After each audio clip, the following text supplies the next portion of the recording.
आयकर विभाग ने कांग्रेस की राज्यसभा सांसद धीरज प्रसाद के ठिकानों से 351 करोड़ का कैश बरामद किया। घर के कोने कोने में रखी 500 और 2000 रुपए के नोटों की गड्डियां इतनी मिली कि आयकर विभाग का भी माथा ठनक गया।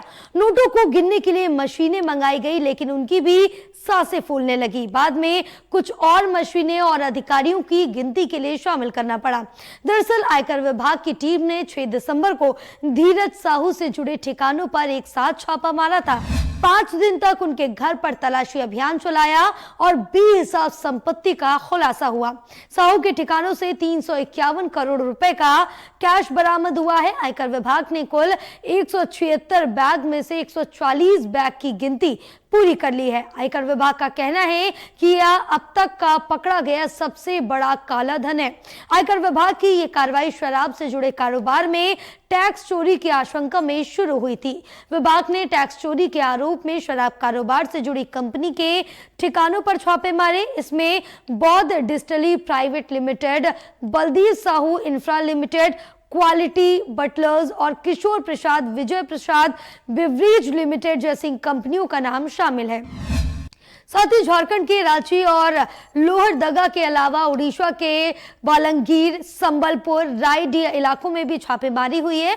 और बताते चले कि बौद्ध डिस्टिलरी राज्यसभा सांसद धीरज साहू के परिवार की ये कंपनियां हैं। ये कंपनियां शराब के कारोबार में हैं और उड़ीसा में इसकी शराब बनाने की कई फैक्ट्रियां हैं। इस कारण टैक्स चोरी के आरोप में कंपनी के कई बड़े ठिकानों पर यह छापेमारी हुई है। और बता दें कि पहली बार धीरज साहू साल 2009 में हुए उपचुनाव में राज्यसभा सांसद बने थे। उनके बाद फिर 2010 में दूसरी बार और 2018 में तीसरी बार राज्यसभा पहुंचे थे। जिस तरह से धीरज के घर से दौलत मिली है, इससे आने वाले दिनों में टैक्स चोरी की जांच और तेज हो सकती है। उन्होंने बताया कि आयकर नियम के अनुसार अघोषित आय पकड़े जाने पर टैक्स के साथ साथ पेनाल्टी का भी प्रावधान है। टैक्स स्लैब के हिसाब से 300% तक टैक्स और पेनाल्टी लगाया जा सकता है। और कहना है कि नियम के मुताबिक धीरज साहू के ठिकानों से मिली संपत्ति उन्हें वापस मिलना मुश्किल है, साथ ही और टैक्स देना भी पड़ सकता है। उन्होंने बताया